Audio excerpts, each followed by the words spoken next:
주제 선정 배경에 대해서 말씀드리겠습니다. 저는 이번 정책 발표에 어떠한 주제를 선정할까라는 고민을 스스로에게 던진 후 저와 주변 사람들이 울산에서의 환경, 문화, 그리고 복지 부분에 대해서 한참을 알아보고 고민하였습니다.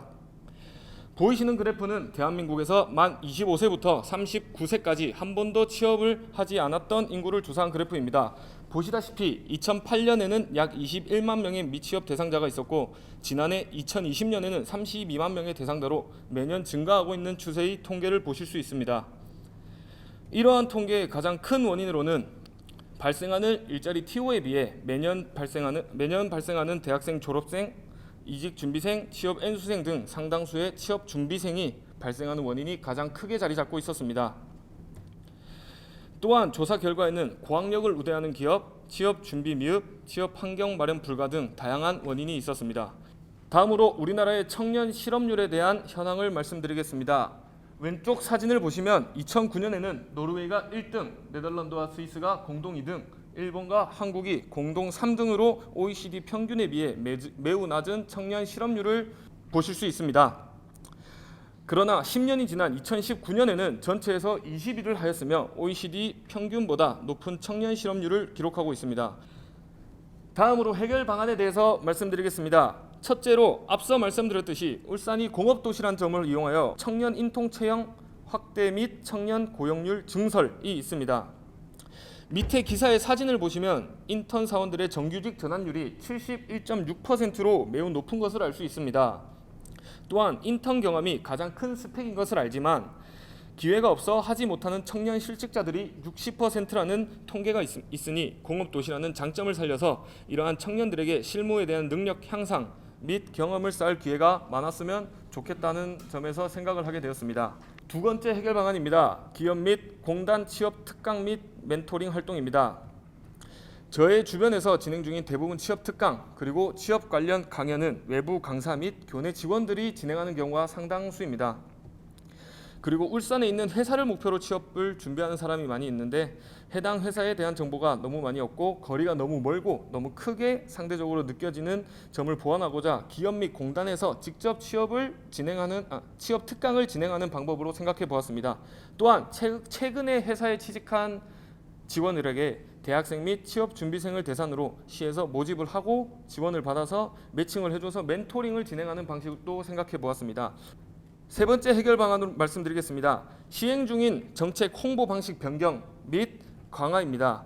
현재 저를 포함한 대부분의 사람들이 울산시에서 시행 중인 정책에 대해서 정보를 접할 기회가 많이 없었습니다. 이러한 사람들이 많이 발생하지 않도록 울산광역시에서는 젊은 층을 대상으로 SNS를 활용하여 홍보하는 방식으로 변경을 하고 홍보를 좀 더 좋은 조건과 취업 준비생들의 시선을 사로잡는 방식을 강화하는 방안으로 생각해 보았습니다.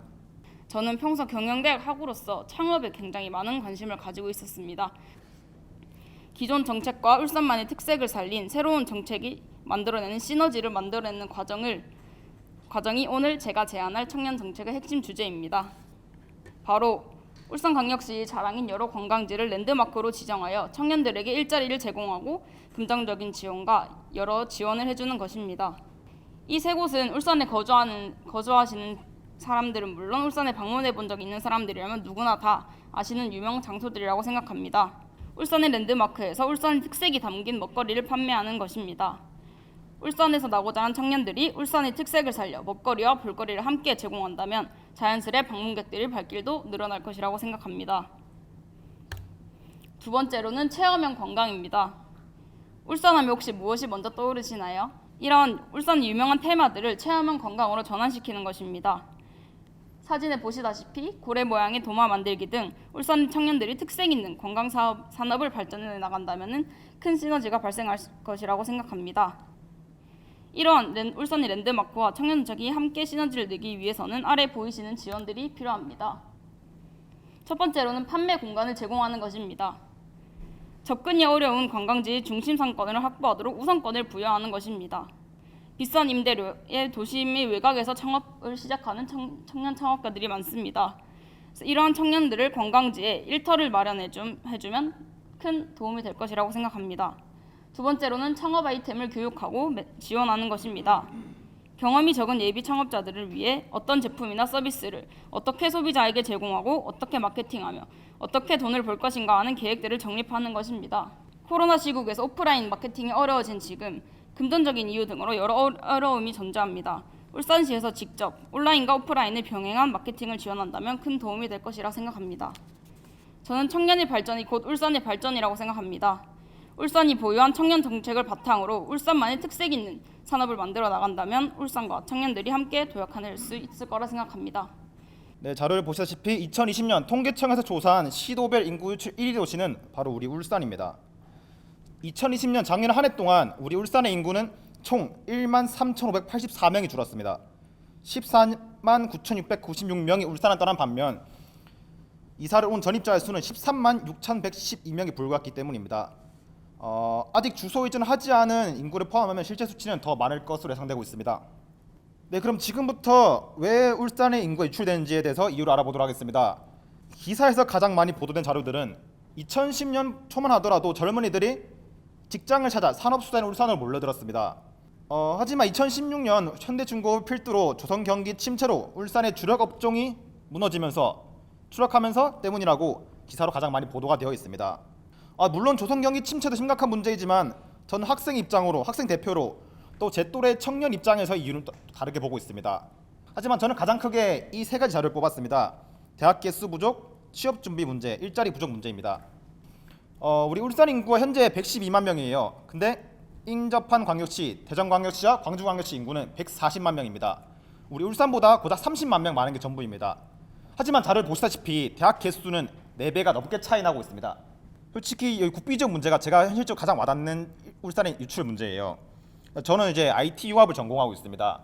보통 우리 IT 융합 전공생 졸업생들은 졸업을 하고 나서 자격증 취득을 위해 가지고 더 공부를 하고 이게 자격증을 딴 다음에 취업을 하고 합니다. 네, 그래서 이제 제 주변 사람들이 대부분 친구들이 전부 다 울산을 졸업하고 나서 취업 준비를 위해 대부분이 부산으로 가고 또 소수 인원들은 서울로 가서 국비 지원을 교육받으면서 지원 준비를 하고 있습니다. 산업 수도에 있는 울산의 위상을 지켜내기 위해서는 지역 내 3,514개의 산업체에서 필요로 하는 지역 산업 인력들을 울산 지역에서 자치 양성할 필요가 있고 4차 산업혁명에 맞는 신설학과의 개설을 대안은 반드시 마련돼야 한다고 생각합니다. 현재 대한민국은 나날이 1인 가구가 늘어나는 추세입니다. 통계청이 7월 27일 발표한 2020 인구주택 총조사 결과에 따르면 일반 가구 2,092만 7천 가구 중 1인 가구는 664만 3천 가구로 전년 대비 49만 6천 가구 증가, 그 중에서도 20대는 19.1%로 가장 많은 비율을 차지합니다. 울산시는 사회에 홀로 놓여진 이들에게 정책으로서 든든한 버팀목이 되어줘야 할 필요성이 있으며 저는 이와 같은 청년들의 삶의 안정을 위한 주거 관련 지원 정책을 요구하는 바입니다. 울산시에서는 지금 총 4가지의 청년 주거 안정을 위한 정책이 실현되고 있다는 점을 확인하였습니다. 첫 번째로 협약 전세 자금 보증 정책입니다. 2021년 5월 3월부터 시행되었던 정책인데요. 이 정책은 청년이 임차 보증금 1억 5천만 원 이하 주택이나 주거용 오피스텔에 입주했을 시 주택 임차 보증금을 대출해주고 이자를 지원해주는 정책입니다. 우리 울산 프로젝트는 2019년 단기 시행된 프로젝트로 울산시와 울산경제진흥원에서 관내 중소기업 취업자나 창업 후 전입한 청년 300명에게 매월 10만 원씩 10차례 지급한 정책입니다. 청년 드림 스페이스 지원 사업은 2021년 4월부터 내년 10월 시행 예정인 사업으로 울산 일자리 재단에서 관내 중소사업 및 비영리 사단 법인의 취업 또는 창업 후 전입한 청년 49명을 대상으로 매월 주거비 20만 원과 10차례 지급하는 것이 특징입니다. 세 번째로는 신혼부부 주거지원 정책입니다. 2021년 4월부터 2030년까지 시행 예정이며 공공임대주택에 거주하는 신혼부부 대상 임대료와 관리비를 월 최대 35만 원까지 무상 지원해주는 정책입니다. 네 번째로 소개할 정책은 공공임대주택 공급 TF입니다. 이는 2024년 실행 예정이며 청년들을 위한 공공임대주택 500여 가구 공급을 목표로 맞춤형 공공임대주택을 설립 및 제공하는 사업입니다. 이 사업의 목적은 지역의 청년층이 집 걱정 없이 학업과 생업에 전념하며 아이를 키우는 주거 요건을 갖춘 도시를 형성하는 것입니다. 청년 주거 공간과 지원 부족으로 인해 이 발표를 준비하였습니다. 그러나 그 과정 속에서 울산시에서 이미 많은 주거 정책을 펼치고 있다는 점을 확인하였기 때문에 더욱 안타까웠던 것 같습니다. 또한 다양한 정책이 존재하다는 것을 아는 청년들도 정책의 내용과 용어가 다소 복잡해 소외되는 현상이 나타나고 있습니다. 이는 수요자인 청년들이 한눈에 보면서 자신이 맞는 조건에 대해 쉽게 계산하고 자격 요건에 자신이 해당되는지 확인할 수 있는 안내 시스템을 의미합니다. 이와 같이 정보들을 맞춤 제공해주는 플랫폼이 있다면 청년들이 청년 정책에 더욱 관심을 가지고 참여할 수 있는 환경이 조성될 것 같습니다. 이 인턴 제도의 시작은 제가 딱 바라던 직무 관련 경험을 쌓을 수 있도록 한다, 이런 좋은 의도였다고 생각을 합니다. 직무 경험을 실제로 해본다면 취업을 준비하는 사람에게 정확한 목표의식을 세워줄 수 있다고 생각하기 때문인데요. 저 역시 지금 취업 준비를 해보고 있지만 정확히 어떤 직무에 종사하고 싶은지를 말해봐라 라고 한다면 정확하게 하나를 딱 골라서 답변할 자신이 없습니다. 취업이 어려운 지금 상황에서는 취업시켜주는 곳에서 시키는 일을 하겠다는 게 솔직한 심정인데, 이런 마음가짐으로 취업을 할 경우에는 업무 효율이 떨어질 수밖에 없다고 생각을 하고 있습니다. 인턴 제도의 현 주소를 확인해보면 지금의 인턴 제도는 제대로 시행되지 못하고 있다고 생각합니다. 현재 인턴을 하고 있는 제 후배는 그냥 직원들이 하기 귀찮아하는 엑셀 문서 정리 등의 잡일 처리를 하고 있고, 마치 아랫사람 대하듯이 대하면서 잔심부름까지 담당하고 있다고 합니다. 물론 그런 것도 실무의 베이스가 되고 일종의 경험이라고 생각을 하지만 취업 준비생이 뚜렷한 목표의식을 잡는 데는 도움이 되지 않는다고 생각합니다. 이렇게 지금의 인턴 제도는 개선되어야 하는 부분이 많다고 생각합니다. 단순 업무가 아니라 실무에 대해 배울 수 있는 교육생이라는 개념에서 인턴에 접근할 수 있으면 더 좋겠다고 생각을 해봤습니다. 노동력을 제공하러 온 사람이라기보다 사소한 것 하나하나 배우고 싶어서 온 사람, 이런 식으로 인식이 변화되면 좋겠습니다. 그렇기에 공공기관의 지역 소통실이 따로 있는 것처럼 인턴만을 관리 교육하는 부서나 인원이 따로 존재한다면 적어도 앞서 말씀드린 방치나 직무와 상관없는 업무를 보게 되는 일은 없을 것이라고 생각합니다. 그래서 제가 임의로 정한 이 실무 교육생들이 와 있는 기간 동안 교육생들만을 담당해줄 부서나 인원이 따로 배치가 된다면 앞서 말씀드린 문제점은 많은 부분 해소될 수 있을 것이라고 생각을 합니다. 또한 울산에서 이런 것들을 우선적으로 시행하고 지역 연계 제도까지 만들어낸다면 다른 지역으로의 인재 유출이 줄어들고 저처럼 울산 지역에서 태어나고 자라서 울산 지역에서 일을 하며 지내고 싶은 청년들이 울산 지역을 위해 일할 수 있는 상황이 생길 것으로 기대가 됩니다. 현재 울산시는 공업도시로 많은 성장과 발전하였습니다. 이로 인하여 다른 분야들은 공업에 비해 성장하지 못하고 그에 따라 청년들의 취업폭도 좁아지게 되었습니다. 울산시는 디자인 분야를 다루는 디자인 센터와 함께 나아가야 한다는 것입니다. 그 다음 앞에서 설명한 디자인을 응용하여 울산시에 적용시키기 위한 분야 중 도시공공디자인이 있습니다. 도시공공디자인이란 단순히 도로 표지판 디자인 개선에 한정되지 않고 도시 브랜드를 만들고 도시 경쟁력을 높이는 데 기여를 하게 됩니다. 그 결과 울산시의 디자인 센터를 만드는 것입니다. 현재 부산, 대구, 경북, 광주 등 여러 지역에서 디자인 센터를 운영하고 있습니다. 디자인 센터는 각종 기업들이 입주해서 IT, 3D, 제품, 교육, 행사, 조선, 설계, 건축, 광고, 환경, 출판, 시각 등 다양한 분야 디자인을 담당하고 있습니다. 현재 울산시의 디자인 관련 사업은 타도시 기업에 위탁하는 경우가 종종 있습니다.